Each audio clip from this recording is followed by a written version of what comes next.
Bendiciones, familia, mucho gusto. Aquí estamos abriendo la puerta para que el Espíritu de Dios fluya, nos anuncie, nos muestre, nos revele y nos enseñe la realidad de lo que hoy debemos de conocer, debemos de tener muy claro y de tener muy preciso ante todo lo que estamos mirando, ante todo lo que estamos viendo, ante todo lo que estamos conociendo, ante todo lo que estamos creciendo, ante todo lo que estamos entendiendo y comprendiendo a través de la palabra de Dios para poderlo aplicar, para poderlo vivir, porque Dios nos llama hoy a ser trompetas. Creo que lo hemos dicho muchas veces. Hoy Dios nos llama a ser lumbreras, luces, estrellas dentro de tanta oscuridad, dentro de tanta ignorancia, dentro de tanta falta de conocimiento de lo que acontece. Yo creo que a través de este libro, aunque muchos lo crean o no lo crean, lo reciban o no lo reciban, tiene las cosas tan precisas, tan marcadas,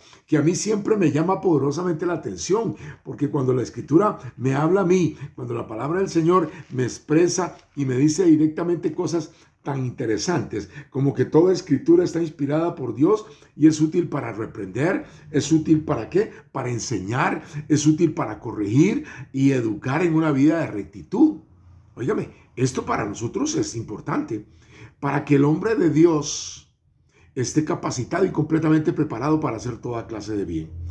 Y entonces, cuando nosotros miramos esto, que está en 2 Timoteo capítulo 3, y en el verso 16 en adelante, toda escritura está inspirada por Dios. Entonces, ahí es donde yo empiezo a analizar, de ver hasta dónde, óigame, lo puede utilizar a usted, me puede utilizar a mí, para llevar a cabo algo, para llevar a cabo una exposición clara de lo que es la palabra de Dios, de lo que el Señor busca para usted, para mí.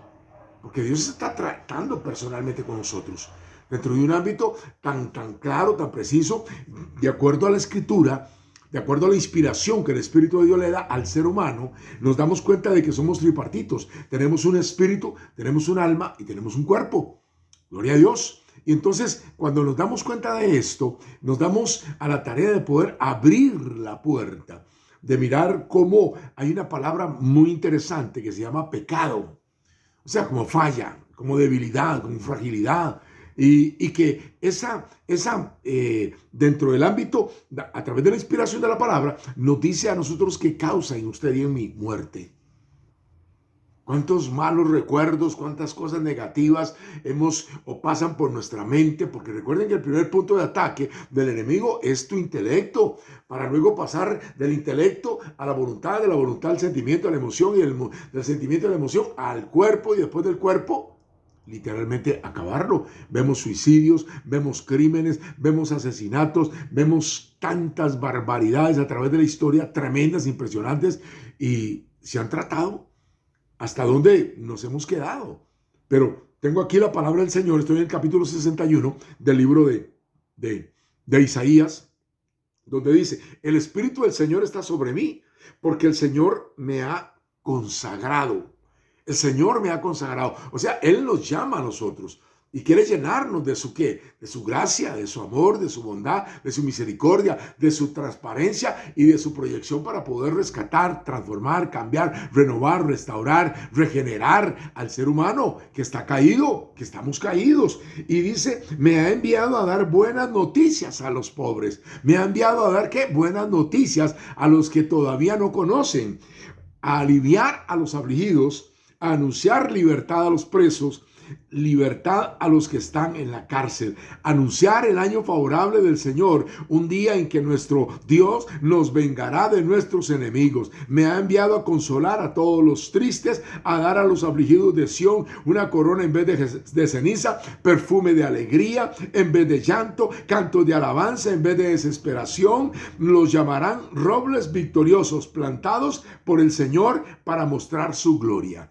Óigame, qué mensaje de iniciación más importante dentro de todo esto, cómo el Señor busca liberar, cómo el Señor trata de que usted y yo, a través de la comprensión de la lectura, podamos hacerlo nuestro y podamos vivir y podamos entender de qué se trata esta libertad, porque perdón hermano, pero yo miro la realidad y yo no veo libertad. Discúlpeme, pero yo no veo luz, yo veo oscuridad, yo veo tanta desesperación, porque vea lo que está diciéndole el Espíritu a este profeta, a este hombre que se dispuso para llevar un mensaje. ¿A qué? A dar buenas noticias a los pobres, a aliviar a los afligidos, a libertar a los presos. ¿De qué me está hablando? ¿De qué me está hablando? La pobreza, la aflicción, la cárcel, el presidio. Óigame, libertad a los que están en las cárceles. ¿Cuáles cárceles? Egoísmo, rencor, amargura, dolor, odio, resentimiento, rencor. Y otro montón de cosas más que yo creo que no terminaríamos de enumerar. ¿A qué? A anunciar que el Señor viene a darnos a nosotros el favoritismo, o sea, la gracia, la misericordia, la bondad, el amor pleno y total, porque Él quiere que nuestros enemigos no nos destruyan y despedacen, como decía Jesucristo. El enemigo viene a robar, matar y destruir. ¡Wow!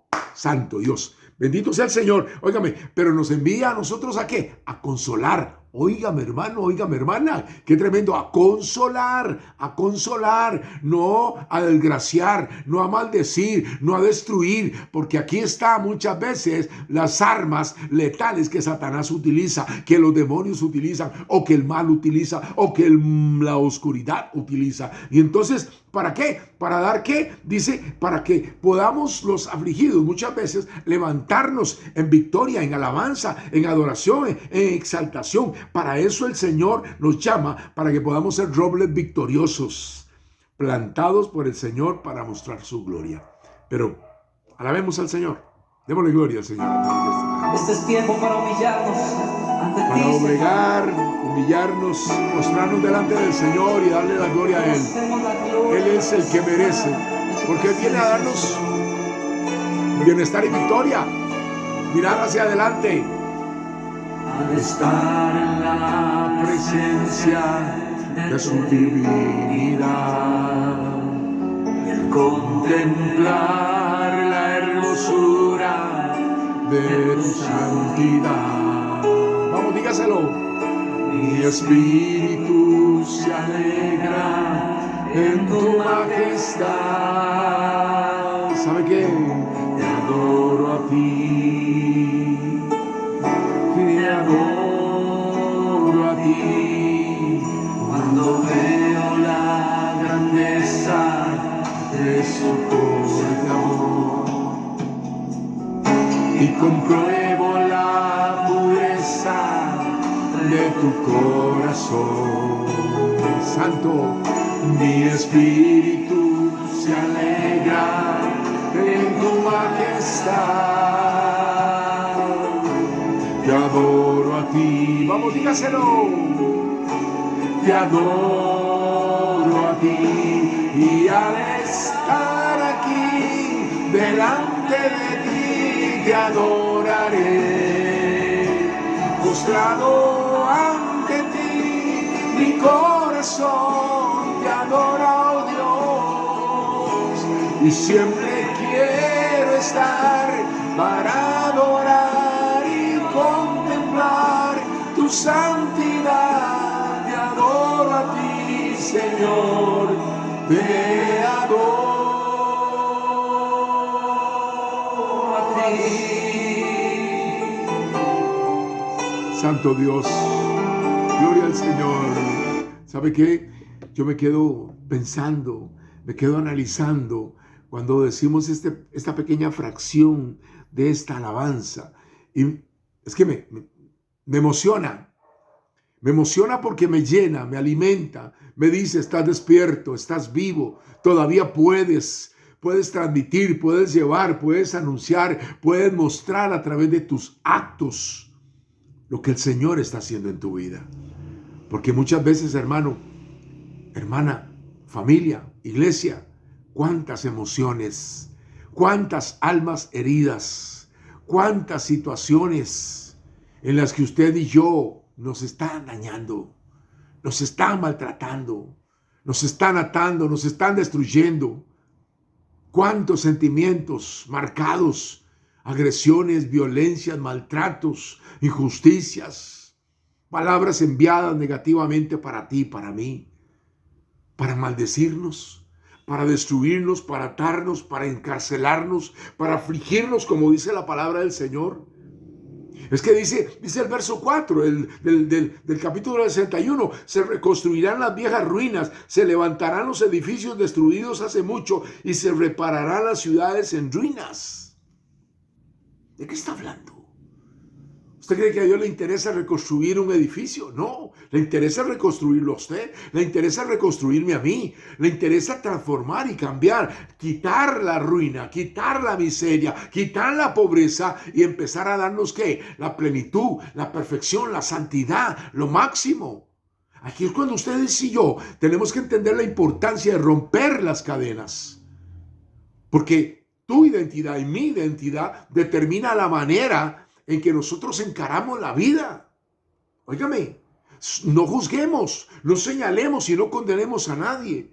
Analicemos, reflexionemos y hagámosle números a todo esto, porque voy a ir un instante al Salmo 119, donde dice la palabra ahí, en el Salmo 119, en el verso, Dios mío, aquí vamos a ver, Dios mío, gloria a Dios. Salmo, 119, no, Salmo 91, gloria a Dios. Me fui un toque adelante, Salmo 91, y óigame qué interesante, el que vive bajo la sombra protectora del Altísimo y Todopoderoso, dice al Señor, tú eres mi refugio, tú eres mi castillo, mi Dios en quien confío. Oiga, qué lindo.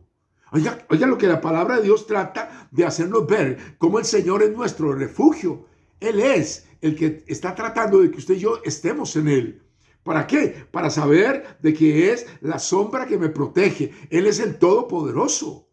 Ante toda la adversidad de ataques que recibimos, Él viene a que usted y yo podamos entender que Él es mi refugio, Él es mi castillo, Él es mi ¿qué? Mi Dios en el que puedo yo confiar. Óigame, en el que puedo yo confiar. Porque dice el verso 2, óigame, dice ahí, tú eres mi refugio. Cuando nosotros miramos esto y analizamos, nos damos cuenta de que Él va a mandar a sus ángeles a acampar para que nos cuiden a donde quiera que vayamos, dice el verso 11 de este Salmo 91. El poder nosotros determinar la importancia de cómo Él dice, verso 14, yo lo pondré a salvo, fuera del alcance de todos, porque Él me ama y me conoce, dice el salmista. Salmo tremendo, impresionante.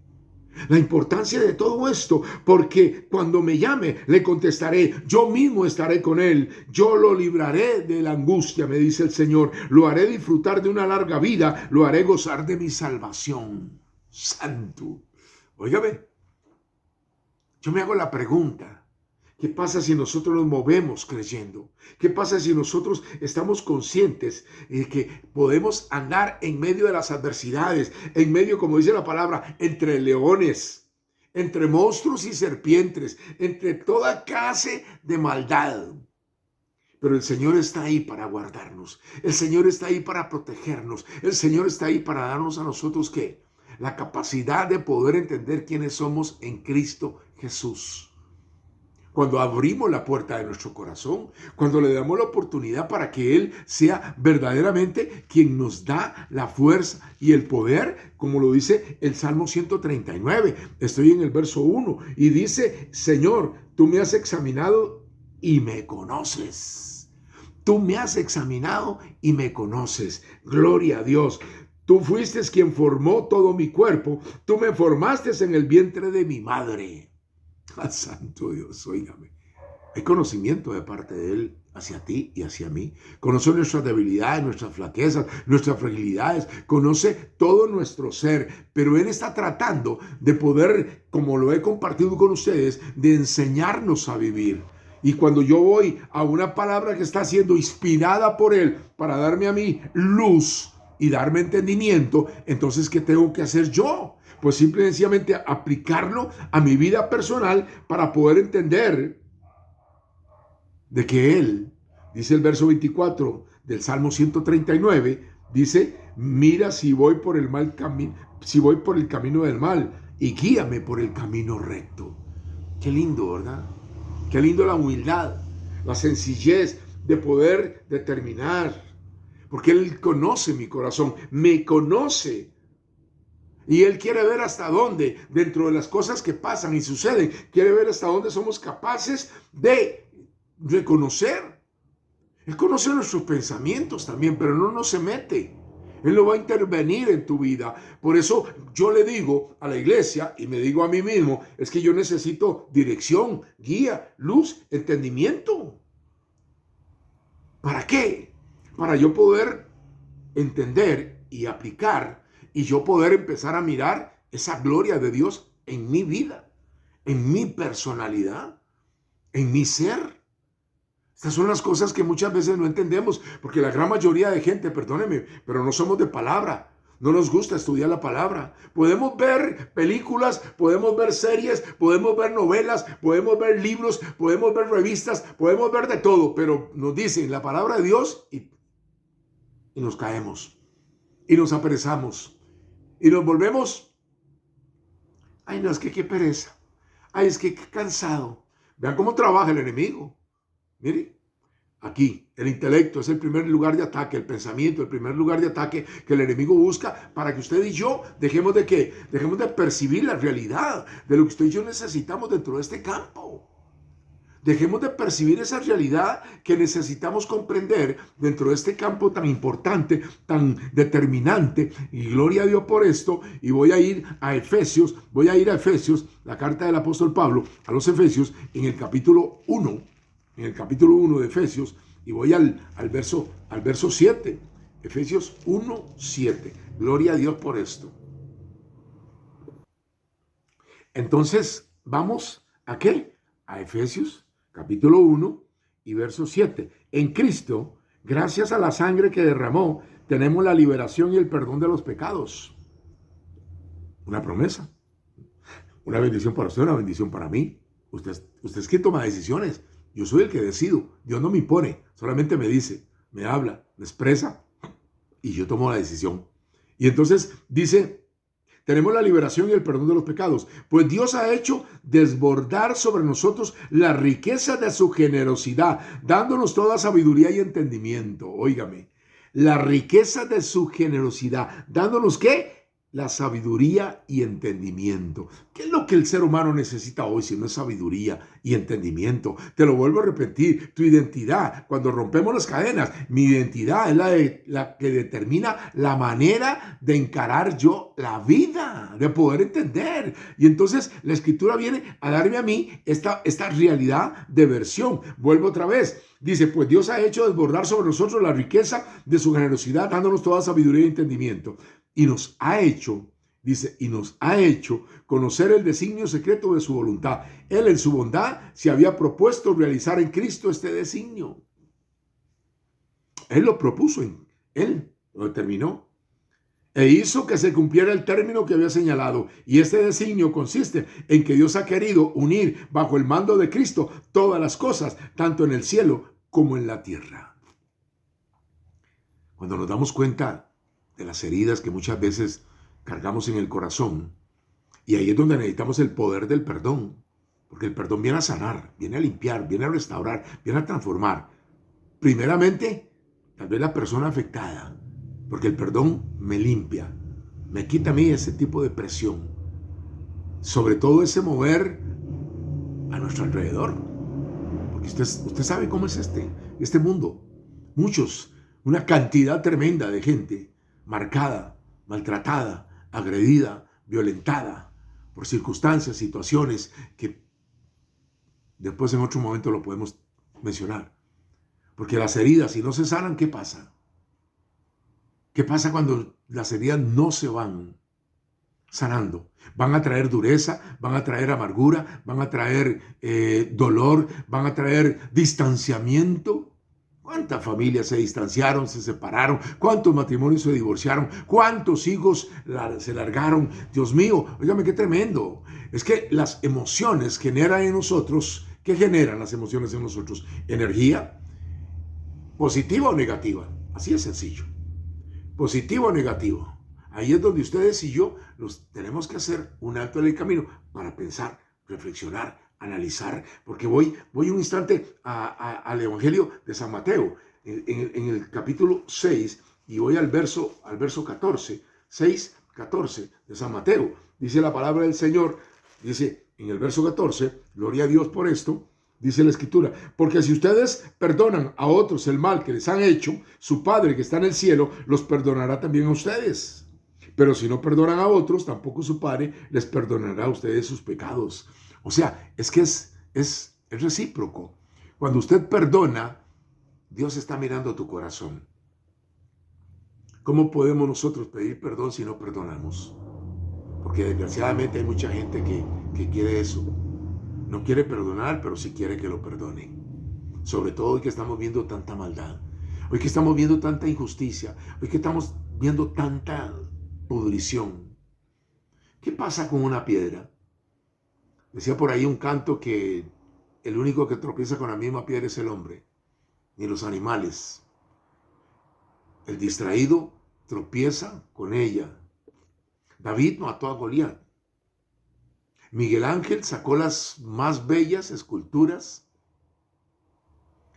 Óigame, ¿de qué? De una piedra. ¿Por qué le dije, David mata a Goliat? Qué duro, qué difícil. Cuando enfrentamos esto y lo analizamos, nos tropezamos, nos aniquilamos, nos destruimos y nos despedazamos. ¿Qué pasó realmente dentro de ese tipo de situación? Dentro de ese tipo de actitudes. Ojo, yo siento que el pasaje y la mención de esta situación de Goliat con el pueblo de Israel, con el ejército de Israel, con David, es un signo, es una simbología de cómo el mal busca siempre destruir al pueblo de Dios, cómo el mal busca destruirlo a usted, cómo el mal busca destruirme a mí. Hoy yo le digo muchas veces a la gente, los Goliat de hoy, ¿cómo son? Gigantes, tremendos, impresionantes. Y podemos mencionar un montón de nombres, no de personas, sino de males, que buscan destruirlo a usted, que buscan destruirme a mí. Cómo Miguel Ángel sacó de aquella roca, de aquella piedra, una escultura preciosa. ¿Qué miró en aquella roca? Dice, aquí se puede hacer algo, aquí puede transformar, podemos cambiar. No existe piedra en el camino que usted y yo no podamos aprovechar. Óigame, aquí es donde nosotros nos analizamos, reflexionamos, pensamos, meditamos, analizamos y empezamos a mirar cosas que nos deben de poner a eso, a meditar, a reflexionar, a pensar, a conocer, a entender, a comprender de toda la realidad de cómo muchas veces la raíz de amargura se centra y se establece en nosotros. Próximo capítulo. Vamos a hablar de la raíz de amargura a través de Hebreos 12:15. Bendiciones.